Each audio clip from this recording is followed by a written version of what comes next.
Welcome to Genre. I'm your host, Elyse. And I'm Katy. And today we're talking about It Could Have Been Her by Lisa Jewell. But first, we have some things to say. Katy, would you like to take us first? Sure. So yesterday I watched the Netflix original series I Will Find You. Okay. A adaptation of Harlan Coben's I Will Find You. And I gotta say, all-star cast. An incredible cast. Well, who's in it? Okay, ready? Let me just read this down for you. So Sam Worthington is our main character. I love that man. Hottie with a body. Yeah. This gal I actually don't know, Britt Lower. She was Rachel Mills, the female main character. Okay. Milo Ventimiglia. That was close enough. I know who you're talking about. Of Gilmore Girls, and then This Was Us fame. Gilmore Girls? Yeah, he was Jess on Gilmore Girls. I don't know. Never watched it. Sometimes I can't even believe you're a girl, but okay. Continue on. Loved him. Did he play a bad boy with a heart of gold? Because that's really where he thrives, Milo. He played a rich man. He played a rich man. That was shockingly built. You know, his foundation, his body foundation. Yeah, I was like, yeah, he's a hunk of a man. I don't think I knew that. He's always been a hunk. When he was on Gilmore Girls, he was a nerdy, twerpy, I'm too cool for school skinny guy hunk. Yeah, because he was too cool for sports. You know what I mean? Like he was just reading Steinbeck in a corner and judging people. Oh. And then he did several things in which he slowly got more and more traditionally like built hunky. I didn't watch This Is Us, but I do believe he was built in that? I think he was sort of that was on his way up. But everything he's been in since then, he might as well be in a Marvel movie, although I don't think he is. Oh yeah. He was fit. He was really fit in this. And anyway, I absolutely loved it, adored it. Until the last episode. What? And I'm not going to say because I don't want to spoil it. I'm sure. I don't want to spoil it, but I was a little disappointed in how things ended. In a kind of weird way. That I desperately want to know, but I don't want you to spoil it. Yeah. You know how people You'll have to feel tell me about... off air. I'll have to tell you off air. But it's almost like a trope. A little bit of a trope that I don't like. So did somebody get pregnant? Was there brother lovers? Was there... oh my God, was it both just based on your face? Did somehow I thought it was a thriller. All of the above, you know what I mean? It kind of threw me. Like Harlan Coben's books, which is why they make such good TV shows, is they are very twisty. Yeah. And this one was not as twisty almost. It's like things get wrapped up and there's not really like everything shocks you at the end. But it was weird. It was kind of weird how everyone landed. We're going to come back to this when we talk about this book a little bit, because I do have questions about this genre, honestly. And you're better versed in just the thriller universe than I am. And I do have some questions about it. I think just some formula questions. Yeah. I think because we just read this book, when I watched the show, I was thinking about the formula and it wasn't the usual Harlan Coben formula. So it was, but I cannot even, this was like the greatest cast. I was on the edge of my seat. Yeah.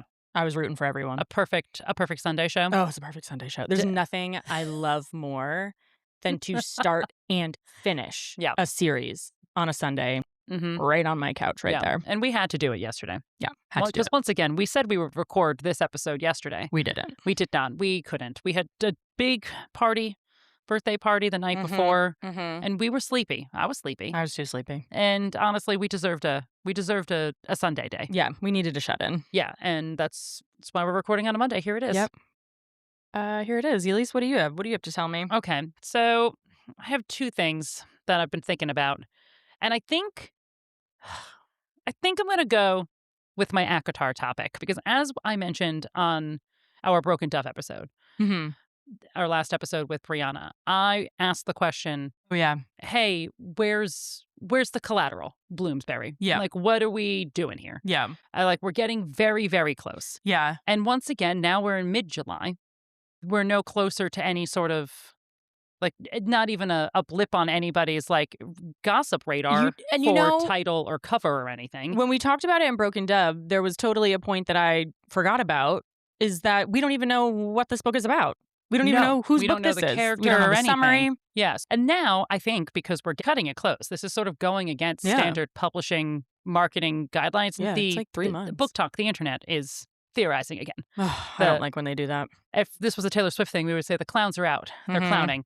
And I think we need to just talk about what we do know quickly, and then to try to just, just hone in a little bit on what the actual questions are. Yeah. So first of all, she did say in the Call Her Daddy interview that the next 3 books, we know the 2 of them are coming out and then there's one more, is basically one book split into 3. So this is not a trilogy in the sense of like the first 3 ACOTAR books are Feyre's story in 3 books, like Feyre and Rhys's story in 3 books. This is supposed to be one big-ass book, if she was to be believed on Call Her Daddy. At the very least, 6 and 7 is one book split into 2. It's part 1, part 2. Which is not something very usual for romantasy, right? Like, this late in the game. This is book 6 and 7. Yeah, and that's why they're being released so close to each other, like the October and then the January release. Book 6 is supposed to be 352 pages, and then book 7 is supposed to be 928 pages. So the first book is 400 pages. Last book is 1,000 pages. 6 and 7, and then there is supposed to be an 8. So, like, the action is happening in the second book.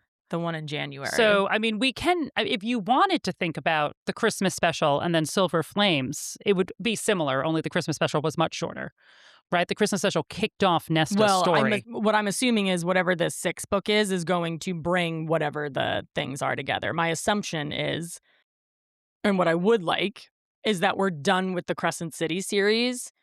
We're done with Throne of Glass, and we're going to complete them all within the ACOTAR world. The Avengers theory. I'm a big subscriber to that this is going to be an Avengers arc. I would love it. I would hope. And that part 1 is bringing the Avengers together. We've established that there's a big bad that's crossing all 3 of these worlds. And if it's the goddamn aliens, I'm so not into that. I think what it's going to be, it's not going to be aliens so much as this is a big bad that's existed throughout time and space, and depending on where they are in time and space, that is what they are.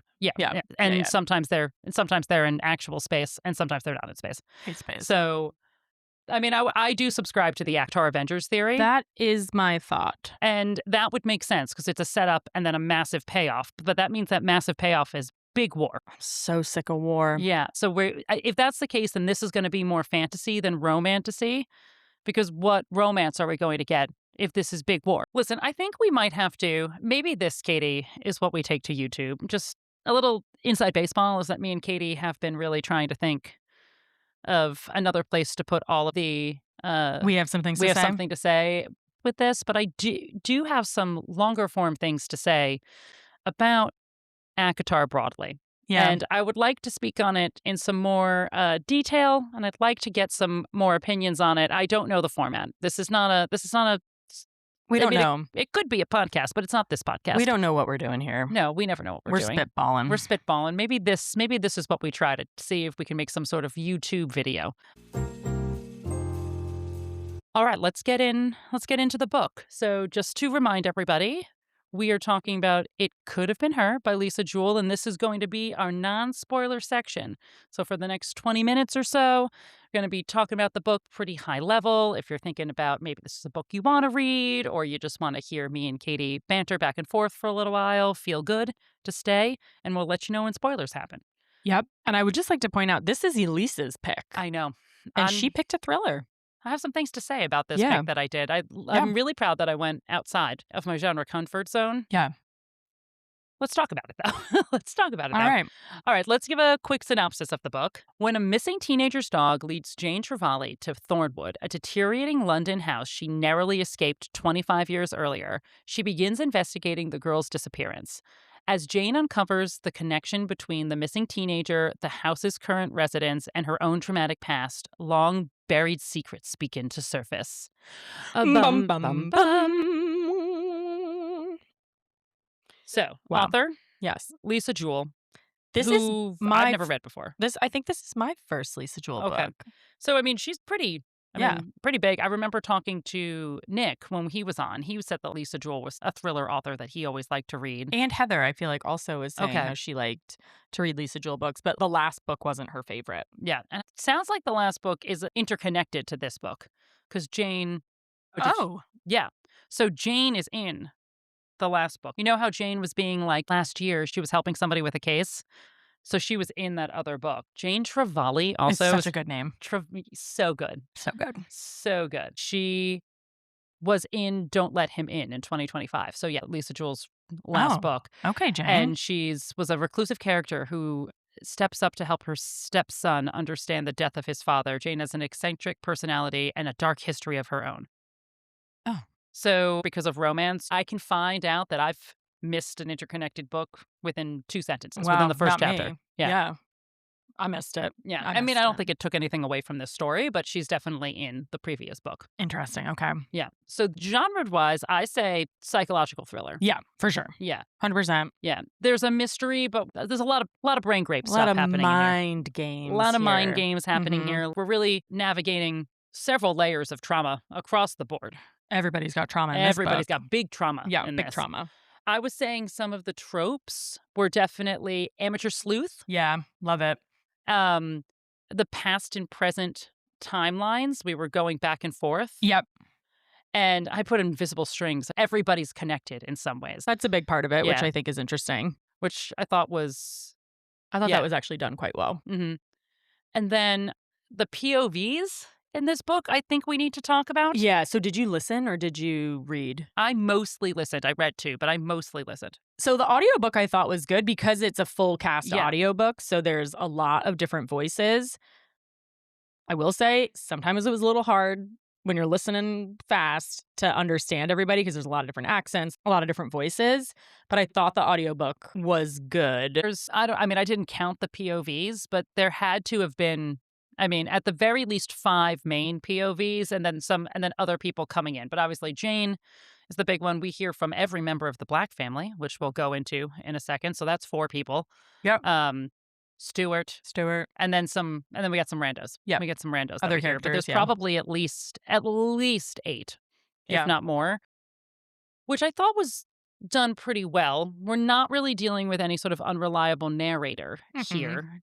So it wasn't as if somebody was telling us a lie. We were just sort of learning when people were learning. It was just a third person limited when we got the POVs. But like you said, it made for a pretty interesting audiobook. Yeah. Which I liked. And it didn't get too confusing, but it was important, particularly because we were going back and forth in time. We were going back and forth in time. We were switching between people that might have only been there for 1 chapter. Yeah. 1 or 2 chapters. Yeah. But I kind of liked it. Yeah. I thought it was a good audiobook. Yeah, it was definitely a good audiobook. I agree. All right, you want to set the scene really quick? So it really all starts with a dog, which makes a lot of sense because Jane loves dogs. Wait, you know what I highlighted when she was just like, Brian? Yeah. And I was like, is Brian the name of your dog? Yeah.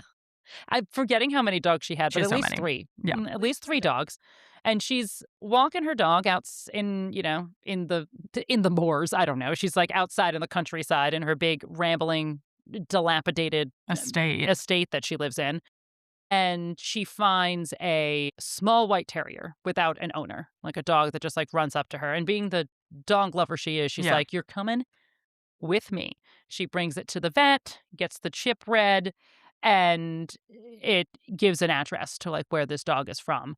And so she offers to bring the dog back to the owners. And when she brings it to the address, it's to Thornwood. Gotta love a house with a name. A lot of houses with names in this book. Everyone British. had a manor house. To Thornwood, which is a rundown house in Hampstead that she immediately recognizes as the house that she barely escaped a very odd, threatening encounter 25 years earlier when she was young and wild and just at a bar drinking her woes away. And a man brought her home, and then she was like, "Oh no, gotta go. I'm unsafe here." Yeah, gotta go.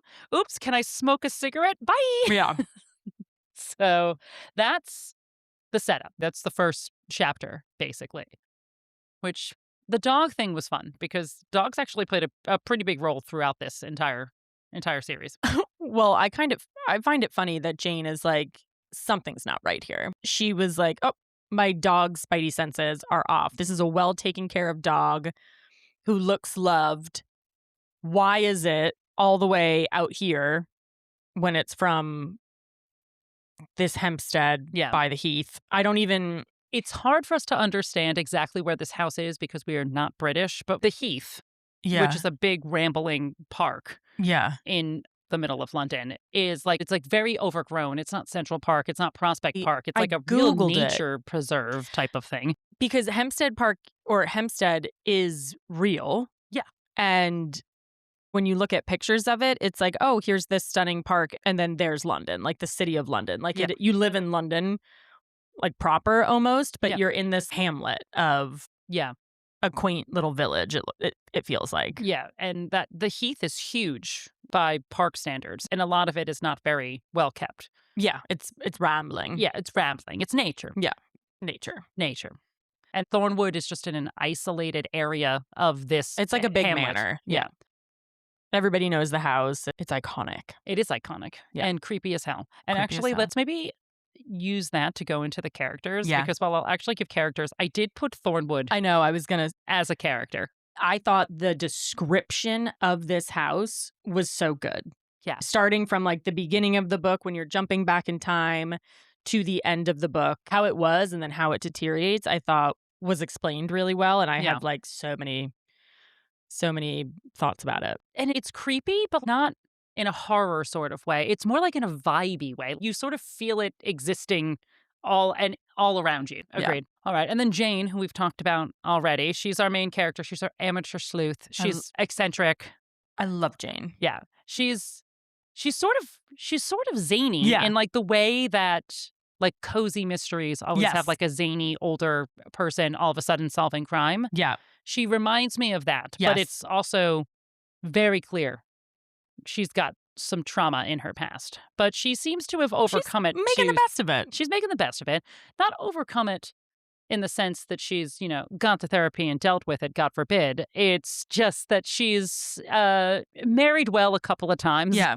And has found a way to sort of move on, if not deal with it. And she was seemingly at least thinking about being a PI, it sounded like, when she was younger. And she's sort of fallen into this again. And so she's really taken a interest in this case with the dog and the missing girl. And that's our entry point to the story. Yeah, but I think of her as like a very chic, classy Londoner who's never really worked a day in her life. No, like never had really, a real job. Like never had a really real job. Married well. And is kind of in that point in her life where she's lost at what she's supposed to do next. Yeah. And she's very close to all of her stepchildren. She never had children herself, but she has stepchildren from both of her marriages. And they're very close. They're so close. I thought that was such a fun relationship, her and Dexter. Mm-hmm. She's making the best of it, but she is very much dragged down by her old manor house outside of London. Roseberry Hall was the name of her family's house, and it's fallen apart and it's going to take so much money to even just maintain, not to say even to fix, and she doesn't really have it, even though she married well, she divorced well, but it seems like she used that money for other things. She said that she loves animals, so she donated a lot to, like, animal shelters. So she doesn't have the money to maintain this house, nor does she have any real interest in trying to stay in this house, but she's staying in it for reasons she can't articulate. In the beginning of the book, it's like a real... Yeah. It's an albatross. And she's like, I want to sell it, I don't want to sell it. Mm-hmm. Her parents were addicts. They died when she was young, and her brother died from addiction. Yeah. Like 10 years earlier or something, like a while ago. That's what she's sort of dealing with before she decides that she's a detective. She's taking on the case. Yeah, she's taking on the case. All right. Then I have Stuart, who is a transient sort of man. You wouldn't call him homeless because he's not. He's a free spirit. He's a free spirit. He has money, but doesn't use it. Doesn't want to be held down. When we first meet him, he just lives in a squat, which I just feel like is a very London term for he has a bed somewhere. He doesn't have an apartment. He's just renting a bed in somebody's I know he apartment. keeps calling that, and, like, when I think of a squat, I'm like, you live in an abandoned warehouse. Yeah, so, like, you're squatting in a warehouse, but I do think it's a type of I think he's just a roommate. Yeah, he's a type of rental agreement. I think Yeah. he rents a bed. He doesn't even really rent a room so much is Yeah. what it sounds like. And he's an alcoholic, which he admits pretty early on, but, like, a very functional and managed one. Yeah. He admits that he can't go a day without drinking at least 5 beers, but, like, he'll never go a day where he drinks more than 10. He has rules for himself. Yeah. That sort of keeps it in check, but he is an acknowledged alcoholic. Yeah. And it's through him that we meet Jessamine Black. Jessamine Black. Jessamine Black, who lives in Thornwood when we meet her. She is a not managed alcoholic. She's a mess. She's a mess. And her and Stuart end up getting into a relationship. And that's sort of how we get into modern day Thornwood. And Jessamine is something. And then Jessamine's daughter got a couple of names. We are introduced to her as Rose White, which is the name she gives when she rents essentially a Airbnb down the street from Jane. But her real name is Daisy Black. She didn't really go too far for the for the alias there. No. And she's Jessamine's daughter who goes missing, and she's the center of this mystery. Where did she go? What's the story? And then I have Jasper as my last one. Jasper Black, who's the brother of Jessamine.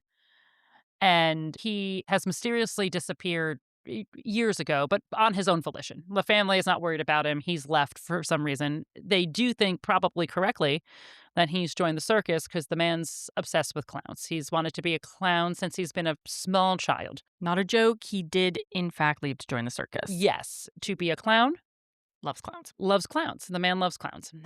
So that's, I think, and if rounds that off, doesn't say that doesn't enough say about enough someone. about. We're not going to go too much deeper into Jasper, the clown-loving man. But make your leaps. Yeah. So I didn't put Mother, Father Black on here because we get a little bit of Annie, the mom. Well, Annie, Jessamine, and Daisy all live together in Thornwood, and she seems like a stuffy old lady. Yeah. And then Pampa Black's name is Alan Black. We get a couple of earlier chapters back in time from him, but we don't really see too much of him in present day. In the present day, and in the present day, he's also left, and so we don't really talk too much about him. He seems like a controlling man, although one that loves his family. That's kind of what we get in the beginning, and that's where we sort of begin and end that for him, at least in the beginning of the book. So, Katy, what do you think it's giving? I was thinking that it was giving sharp objects. I put that too. Okay, like it felt very gothic. Mm-hmm. It had a lot of like family mystery, and there's an outsider that's coming in and is kind of getting involved in all of it, but obviously not related in this case. And the ending, I kind of feel like the ending is never what it seems. Everyone is not what they seem. So that was my original thought on what it was giving. Yeah, I said it's giving maybe The Watcher or something a little bit more house related. Like, I almost wanted to say Inheritance Games, only not at all. It's not, just because, like, there's not a game. There's nothing. The house is not magical in any way, shape, or form. There's nothing supernatural about this book. But there's something so important about the house. It's like they couldn't get away from this house. Yeah. And it was as if it had this hold on them, as if it was supernatural, as if there was something actually keeping them there. So I was thinking The Watcher, something in which the house was truly like a main character. Like Amityville Horror. Yes, except less on the horror, but yes. Yeah, I think that was what it was reminding me of throughout the book. Yeah. No. I can see that. All right, do you want to give me your one-line plot? Okay. A chic, sassy, wannabe PI follows a missing dog to a house of horrors and accidentally reopens both an unsolved case and the most suspicious chapter of her own past. Ooh, bum, bum, bum. Very bum, bum, bummy. Okay. Mine starts the same, ends a little different. A dog-loving amateur sleuth stumbles into a mystery that's less catch the killer and more please. Everyone go to therapy. There's only one person that goes to therapy in this book, and it's not the person who needs to. No. So there we go. It's not. All right. High level, Katy, did you like it? I did like it. Yeah. I did like it. I don't think I liked it. I mean, Really? I didn't hate it. I think it had too much family drama sort of for me. Like I felt like it was trapped in between like a zany old lady fun mystery, which I think I would have liked a little bit more. And then like almost like a family drama. I felt like there was less psychological thrill involved and it was like more family drama. Okay, I get that. I think that it was possibly too long. Like, I felt like we spent a little too much time in Thornwood when we could have been doing some boots on the ground digging in, but I think that was kind of the fact that this was like an amateur PI and we're kind of following her along as she's stumbling through these various clues. I did think that there were several parts in here that I really love. Like the scene stealers stole. Yeah. Like there by no means was this a bad book. That's what I meant when I said like I don't know if I'm not recognizing the genre. Like is this something that because I don't read a ton of psychological thrillers and the ones that I have read haven't been like this? I'm not sure if this is a subgenre of thrillers that I'm just not familiar with. And so maybe the format just didn't do it for me. And I don't really know. I don't think this is giving much away, but it's not like there's like a whoo gotcha moment. Yeah. It's like everything is building on each other to come to a resolution rather than like we're all guilty here where there's like it was like thrill boom, boom twist boom. twist yeah twist. And it like it kept this was not like a twisty no thriller. But as always, I know what I gave it down here in my notes. Yeah. But let's talk about it some more and see if it changes because it almost always does. All right. Well, let's hit up that spoiler section. Okay, ready? Spoiler time. Spoilers. Spoilers. Okay. All right. When did you decide that you liked the book, Kay? I think when she called that dog Brian. I was like, this bitch is crazy. I love her. I love Jane Trevally. I thought she was such a good character. She called that dog Brian. That was like the first thing that I highlighted, and I was like, she called that dog Brian. I can't get over it. Cannot get over it. Let me see what else I highlighted, actually. That was so funny. What about you? So the time that I was like, I don't know if this is going to be for me was like the time we got like the sixth person's point of view, you know, and like when we went in, like we start, I think the very first chapter is from Jasper's point of view. It's Jasper being a creepy kid, being a creepy clown. Okay, one thing we don't like here at Genre, creepy kids. Creepy kids. And creepy kids with a clown mask. Yeah, I mean, that brings it to another level. Yeah. And then we go to Jane. The Jane stuff was good. Then we got Dad's point of view for a little while back in time. And then we got Stuart's point of view back in time, sort of going back and forth between Jane figuring out the current mystery. And we were going back and we were building up the history that made the mystery of Thornwood. I didn't hate the different POVs, but it was a lot. It was a lot, though. Yeah. And it wasn't confusing. It wasn't one of those different POVs where you're like, who's talking? Why are we getting this information? It was very clear why it was doing it. Yeah. I just don't know if it was for me. Interesting. Yeah. I didn't have too much of an issue with that, but I do feel like there were things that we learn in those other point of views that I don't necessarily think we resolved. No, here. I think that was the only, because I wouldn't say that this is a unreliable narrator situation, but the only chapters that I think were a little bit unreliable was the Alan chapters. So when he was trying to explain why he kept bringing the au pair girls home and what happened after the au pair girls left, Alan was obviously telling a different version of the story of events, but everybody else, when we got their point of view, were giving relatively honest narrations of what they were seeing and what they were doing. It was not anything there, but Alan was doing some justification. Yeah. Let's talk about some plot twists. Yeah, let's just go in. For a thriller, we can't wait. Yeah. So I think the first one is that Alan was bringing au pair girls home for a period of time. Like quote unquote au pair girls. Yeah. And it was because his wife had stopped having sex with him after the second pregnancy, which I do believe he thought it was because of something with the pregnancy, but that's one of those sort of like unreliable narrators never resolved because it was probably because he was a fucking serial killer.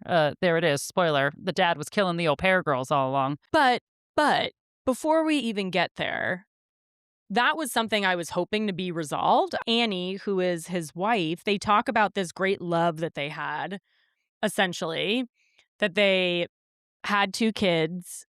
And he says something happened with her last pregnancy and she was unable to have sex anymore.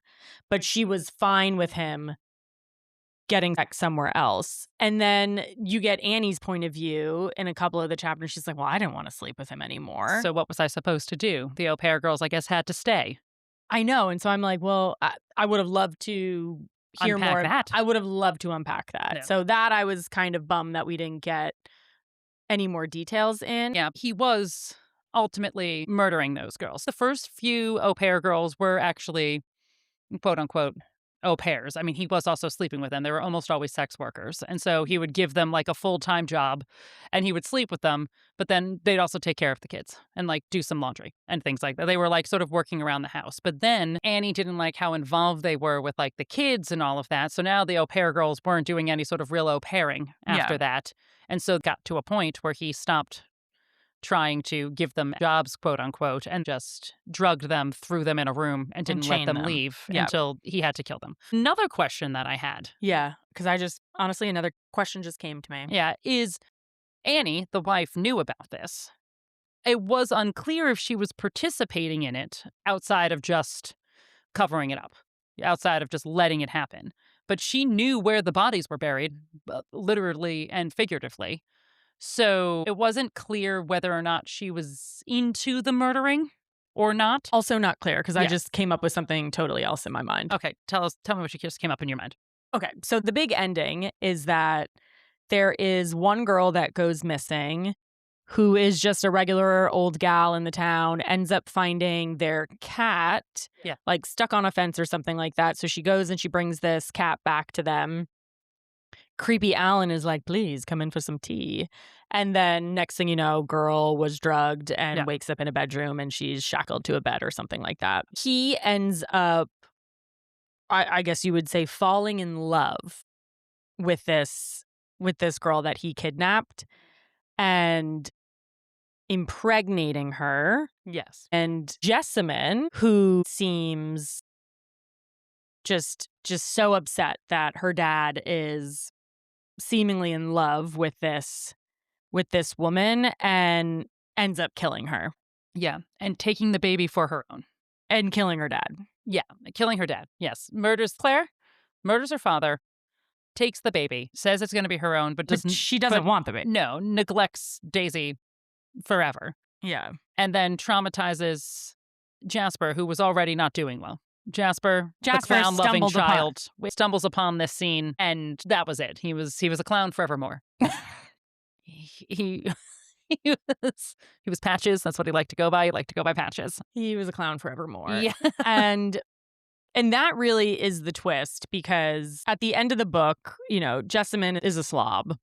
She is just ruining Stuart's life, essentially making him stay with her by always threatening to kill herself. And he really has a soft spot for Daisy. He's the only one that takes care of her. I feel like their relationship is really cute. Mm-hmm. I thought that and Daisy's constantly being like, I'll figure it out. Get out of here. I know. She's please, like, save yourself. Save yourself. Like, I will figure this out. So when Daisy finds a picture, because obviously the creepy dad kept pictures of all his victims, disgusting. Yes. And she sees Claire. She's like, this is my mom. Like, this is my mom. I know that Jessamine is not my mom, even though she's all I've ever known. And so she goes and tries to find out more information about Claire Connolly. Jasper, the brother, is the dad, who we think for a little while maybe Jasper could be the dad. Would have been interesting. Well, because Jasper did grow up. Those very early chapters we get from Jasper do talk about how he's turned on by the au pair girls in a creepy little boy who's obsessed with clowns sort of disgusting, way, which is not great. So you could see how that he could have grown up to be like a sexual predator. That could have been a route this went. The only thing we got from the au pair girls until the very end was was from the dad's point of view. Yeah. And he made it seem like he was just doing them all some favors. Yeah. No problem. And that he was just, oh, those gals aren't working out anymore. We're just going to go well, just like, I just them. drove him back into town. Yeah. I mean, it's not like we necessarily believed him in those chapters, but that is what he was saying. But also, like, we don't actually know what happened to any of those women. I mean, we know that their bodies were found. There was many, many bodies found. There were many so we bodies. Don't know exactly what it was. Yeah. Yes. And so I'm wondering now if, like, the real twisty twist, and because I haven't read a Lisa Jewell book before, I'm not really sure. Are we supposed to question who actually killed those bodies? Like whether it was Jessamine or something. Yeah. Whether it was Jessamine, whether it was Annie. Yeah. And so that's what I think would have been the more interesting ending of this. Because like I said, there was no real big twist. The end of the book before we get to the epilogue is Daisy basically learning and finding her uncle Jasper. She's asking him all these questions, like, who is Claire? You know, how did she come to the house? Like, I know I'm her daughter. And there's a scuffle and she ends up running away. And that's why she leaves that Airbnb and doesn't go back for her dog. But she goes back to her house and Stuart is there. But she goes to confront her grandmother, Annie, and is like, why didn't you tell me? Like, this is like, who is my father? Like, is my father Alan? And apparently they also get into a kerfuffle. And she pushes her down the stairs. And Annie, old lady, breaks the bones. Yeah, dies from there. And so that's supposed to be the reason why Stuart is not talking to Jane. Yeah. Until Jane finally, old lady's that man right into a corner and gets some information out of him, but doesn't want to bring the cops in because doesn't want Daisy to get in trouble. But then it turns out that once Jessamine finally finds out that the mom is dead, she's like, let me talk to the cops. And then she admits to everything, killing her mom. Says she did it because she was traumatized as a kid because her mom and the dad were serial killers. And this is why she's a absolute raging, can't get out of bed alcoholic. I mean, real piece of work. Yeah. And the cops are just like, okay, well, we're going to bring you to rehab. Yeah, we need to get you out. But then you will go to some sort of psychiatric institution, I guess. But yeah, we don't really know. And the reason why Daisy confronts Annie is because Jasper was like, you have to ask my mom. My mom knows everything. Yeah. So I don't know. And the epilogue does suggest that Jessamine is truly banana cakes. So it could be that that's what happened. But I read it as Claire was sort of the last straw that pushed Jessamine over the edge. Not that Jessamine was murdering people all along. And not that the mom was murdering people all along. But like you said, I don't know if that's because I'm not familiar with A, the general formula of this type of psychological thriller, or B, Lisa Jewell. Yeah, so and same. So like I'm not really familiar with Lisa Jewell, and what I think would have been, I think we all kind of guessed it at the end, right? Like we figured that Daisy's dad was going to be Alan. I think by the time we got through the book and Jessamine confessed, Jane was still having this feeling like Jessamine wasn't telling the full side of the story. And so I think we as readers were like, well, maybe it was Jessamine who really did something back then. And so when we get that point of view that she did indeed kill her father and Claire, and Annie was like, hey, what's going on down there? It was almost like the mom didn't have any idea what was going on at all, but did eventually do everything she could to protect her daughter from not getting caught. What I would have liked to see was a deeper mystery. Yeah. I think that was part of why I was like so on this. Yeah. Because since thrillers aren't really my genre, the saving grace of a thriller is like, oh, wow, I didn't see that coming. Yeah. You saw it. Yeah. It could have gone a couple of ways, but you knew the ways it could have gone. There was no way that Jessamine didn't do something. Yeah. The twists were not wowing. No. The twists were definitely not wowing in this book. Before we get to Scene Stealers, I think it was because it was so focused on, honestly, like the theme of trauma and like ancestral trauma, familial trauma, generational trauma, and like how it affects people. And like these people had we're not talking about normal run-of-the-mill trauma that can also mess people up. We're talking about my dad was a serial killer trauma. And living in a creepy house, being neglected, like Jane was neglected as a child because her family were alcoholics. Well, I think that goes back to, is it nurture? Is it Yeah. nature? Jane and Jessamine, honestly, were very similar, They right? grew up in very similar sort of. To the point that even like the crumbling mansions Yeah. that neither family can afford, right? Yeah. This load of trying to deal with two addict parents. Jane's parents were traditional addicts.